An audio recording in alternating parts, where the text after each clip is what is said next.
দক্ষিণ কলকাতার অন্যতম বড় পুজোর তালিকায় রয়েছে বেহালা নতুন দল। এবছর তাদের থিম শিবানী ধাম। সম্পূর্ণ কাল্পনিকভাবে সৃষ্ট তাদের এই মণ্ডপ কাল্পনিক হলেও তার মধ্যে যেন বাস্তবের ছোঁয়া পেয়েছেন দর্শনার্থীরা। তাই ভিড় জমছে বেহালা নতুন দলে। এবছর ওঙ্কার শ্রী শারদ সম্মান 2025 কলকাতার সেরা সম্মান পেল বেহালা নতুন দল।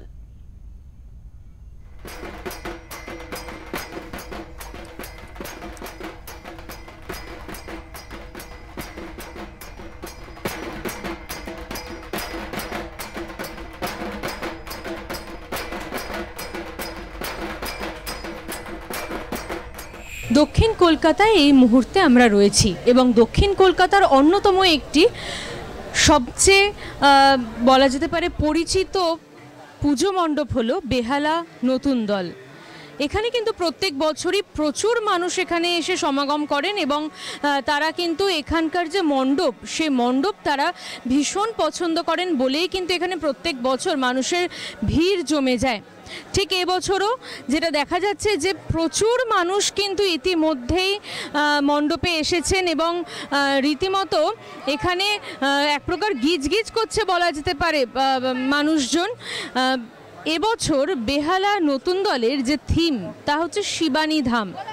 এবছর 60 বছরে পা রাখল বেহালা নতুন দল। তাদের এবছরের যে শিবানী ধাম তা যে তাদের পরিকল্পনা, কিসের জন্য তাদের এবছরের এই মণ্ডপ সজ্জা তা জেনে নেব এখানকারই কলাকুশলীদের কাছ থেকে। নমস্কার, ওঙ্কার বাংলায় স্বাগত।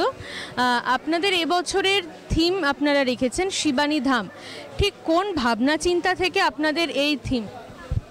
এটা একদম ভেবে নিতে পারেন যে একটা কাল্পনিক একটা গল্প। পুজোয় যেরকম গল্প হয় সেরকম একটা গল্প। 400-500 বছর আগে বুন্দেলখণ্ডের কোনো অংশ থেকে যদি মনে করুন আমাদের এই বাংলায় কোনো একটা রাজার পরিবার যদি শিফট করতো এবং এখানে রাজত্ব আরম্ভ করতো, সেক্ষেত্রে কীরম হতো সেইটা ভেবে নিয়ে এই যে জিনিসটা তৈরি করা হয়েছে। মানে সব চরিত্র কাল্পনিকের মতো, এখানে কোনো রাজাদের গল্পটাও রাজারাও যেরম নেই, হলে কীরম হতো সেটার উপরে এই পুরো থিমটা। এই শিবানী ধাম থাকলে কীরম হতো, আসলে নেই কোথাও। আচ্ছা, আপনাদের এই যে মণ্ডপ সজ্জাটা সম্পূর্ণটাই আপনি বলছেন কাল্পনিক বিষয়ের উপরে ভিত্তি করে গড়ে উঠেছে। সেখানে দাঁড়িয়ে এই যে আপনাদের ভাবনা চিন্তা, এই ভাবনা চিন্তা শুরু থেকে শুরু করে আজ পর্যন্ত বা মণ্ডপ সম্পূর্ণ তৈরি করতে ঠিক কতটা সময় লেগেছে আপনাদের? দেখুন, ভাবনা চিন্তাটা তো ওই টাইমটা তো ক্যালকুলেট করা যায় না। এইখানে মাঠের মধ্যে করতে যেটা আপনাকে 4.5 মাস 5 মাস বলা যেতে পারে। আর রিসার্চ ওয়ার্কটা এটার জন্য আমার লেগেছে ধরুন প্রায় বছরখানেক, 1 বছর 2 মাস মতো। কারণ যে জায়গাটার ওপর এই জিনিসটা করা হচ্ছে, বুন্দেলখণ্ড থেকে পশ্চিমবাংলায় যদি এসে উত্তরাঞ্চলে যদি শিফট করে, তাই টোটাল জিনিসটা করতে গেলে দুটো জায়গারই খুব অনেকবার অনেক রিসার্চের মধ্যে দিয়ে আসতে হয়েছে। যে বুন্দেলা প্যাটার্নে পুরো কাজটা হয়েছে সেটা বাংলার সঙ্গে সংমিশ্রণ করা হয়েছে। এইটা করতে টাইমটা লেগেছে। এইখানে ইরেক্ট করতে, এখানে ইনস্টলেশনটা করতে যে টাইমটা লেগেছে 4.5 থেকে 5 মাস। তার মধ্যে বৃষ্টি এসব আছে। আপনাদের এখানে যে জিনিসটা দেখছি, এখানে মহাদেবের মূর্তি রয়েছে এবং ওইদিকে দেবী মার মূর্তি রয়েছে এবং যেটা দেখা যাচ্ছে পুরোটা কিন্তু একটা আই কন্ট্যাক্ট হচ্ছে। তো এই ভাবনা চিন্তাটা ঠিক কোনখান থেকে এলো আপনাদের? এইখানে ধরে নেওয়া হচ্ছে যারা বুন্দেলখণ্ড থেকে প্রথম রাজারা এখানে এসেছিলেন তারা শিবের উপাসক ছিলেন। তো সেই রানীর অনুরোধে রাজা এখানে একটা শিব মূর্তি স্থাপন করেন। কিছুদিন পর এ সমস্ত করার পর উনি এটা শেষ করে যেতে পারেননি, মারা যান এবং পরবর্তীকালে তার ছেলে রাজা হন। এবং সুবে বাংলার ওই সময়কার রাজা দিল্লির সঙ্গে খুব সখ্যতা গড়ে ওঠে এবং দিল্লি থেকে অনেক অনুদানও পান। তখন এখানে বাংলায় ওনার এক কবি বান্ধবী ছিল আর কি। তিনি কবিতা লিখতেন, তিনি গান গাইতেন, সুরারোপ করতেন।